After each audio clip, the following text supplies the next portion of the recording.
Voilà, donc maintenant que notre document est correctement structuré, nous allons nous occuper de personnaliser les styles. Donc l'idée ici va être de prendre chacun des styles séparément, de lui appliquer une série de mises en forme et puis de répercuter ces mises en forme dans les modèles de style, de telle sorte que si nous utilisons plus tard ces modèles de style, ils utilisent automatiquement les mises en forme que nous avons définies. Donc, pour illustrer cela, nous allons commencer par sélectionner le premier paragraphe qui donc est au format titre 1, comme on peut le voir là-haut, et lui appliquer une série de mises en forme. Donc en l'occurrence, nous allons commencer par changer la police en prenant de l'Arial Black, donc qui est bien adapté pour un titre important. Changer la couleur de fond du paragraphe. On a utilisé ici un bleu qui s'appelle bleu accentuation 1 plus sombre de 25%, qui correspond à la couleur de police précédente, ce qui fait qu'on ne voit plus le texte. Donc maintenant, nous allons donc changer la couleur de ce texte en prenant du blanc, et on a un contraste inversé. Maintenant que ceci est fait, nous allons nous occuper des retraits. Donc d'une part, essayer d'avoir de l'espace en haut et en dessous de ce paragraphe. Pour ça, on vient dans mise en page. Et on voit qu'il y a déjà un retrait en haut, donc un espacement avant de 24 points. Donc là, on ne change rien. Par contre, après, on voit que le slogan est collé juste ici. Donc là, on va essayer de dégager un petit peu en mettant un retrait de 12 points. Et on voit un espace correct maintenant entre les deux paragraphes. Alors, à gauche, on va essayer d'obtenir un petit effet de style en ne changeant pas la taille du paragraphe qui est colorié en bleu, mais en décalant un petit peu la lettre P d'un centimètre pour avoir un effet élégant. Donc pour ça, le truc, c'est de changer le retrait uniquement de la première ligne, parce que si on changeait l'ensemble du retrait comme ceci, la couleur suivrait également ce nouveau retrait. Donc c'est pas ce qu'on va faire. Nous on va prendre la petite astuce qui consiste à bouger uniquement le chariot du haut, qui correspond au retrait de la première ligne. Voilà, comme ceci. Et voilà, donc on voit bien que plan marketing commence en fait aligné à 1 centimètre, alors que le reste du paragraphe, en l'occurrence la couleur bleue, est resté au même endroit.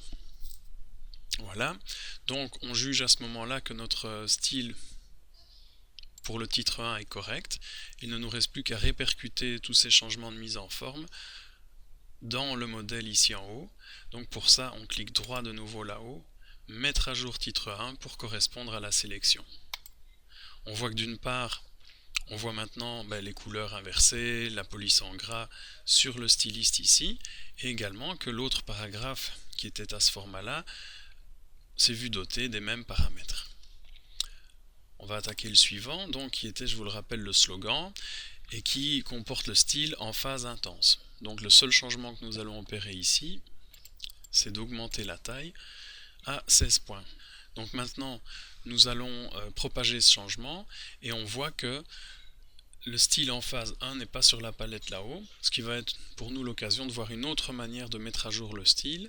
Il s'agit de cliquer droit quelque part dans le paragraphe que nous venons de modifier, et de choisir dans le menu style, et ensuite mettre à jour en phase intense pour correspondre à la sélection. Voilà. Et donc, si maintenant on venait se servir du style en phase intense qui se trouvait en fait à la deuxième ligne, eh bien, ce qui serait utilisé, c'est bien le style en phase intense avec une taille de 16 points. Voilà. Même principe pour le titre de niveau 2, titre 2. La seule chose ici qu'on va changer, c'est un retrait gauche qu'on va amener à 1 cm 25. De nouveau, répercutons ces changements. Clic droit, mettre à jour titre 2 pour correspondre à la sélection. Et vous voyez qu'à nouveau, tous les paragraphes du style titre 2 se sont décalés. Dernière chose dont nous allons nous occuper dans cette partie, c'est la numérotation. Donc dans chaque bloc, le deuxième et troisième paragraphe vont consister à énumérer une série de points. Et donc pour chacun, nous allons numéroter 1, 2, 1, 2, ainsi de suite. Donc pour faire ça correctement, on sélectionne dans le premier paragraphe les deux lignes les deux paragraphes que l'on veut numéroter, et nous allons partir d'une numérotation de base qui correspond à ce qu'on veut faire par la suite. Donc ici au-dessus, je ne me contente pas de venir là à gauche, mais bien de choisir la petite flèche là, pour choisir quelque chose qui correspond. Notre numérotation de base va être celle-ci, donc je la choisis.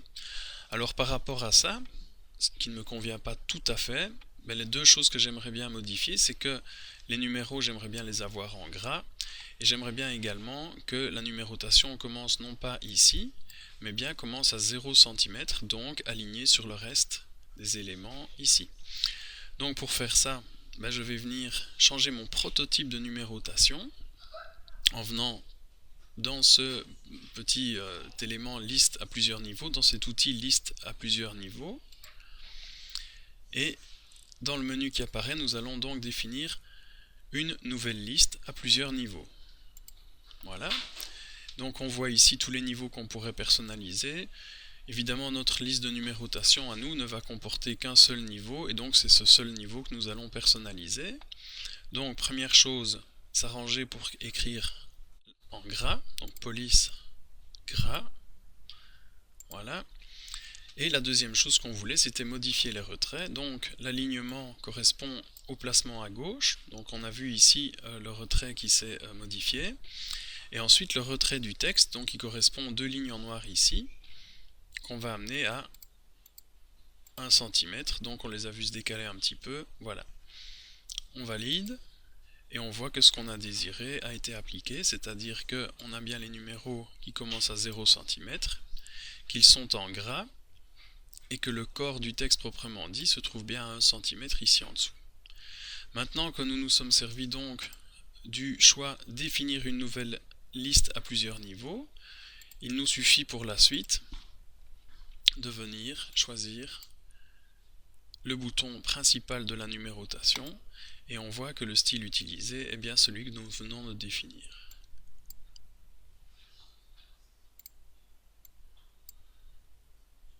Voilà. Voilà.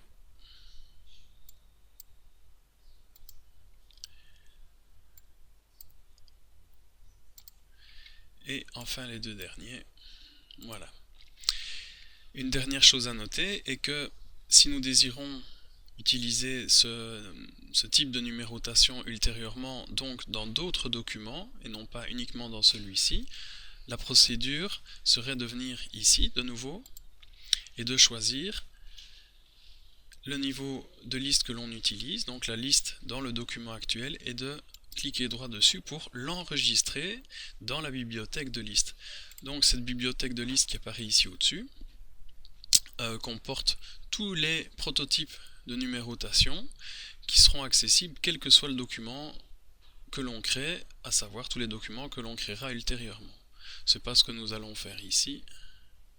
Donc nous allons refermer ce menu et nous préparer pour la suite.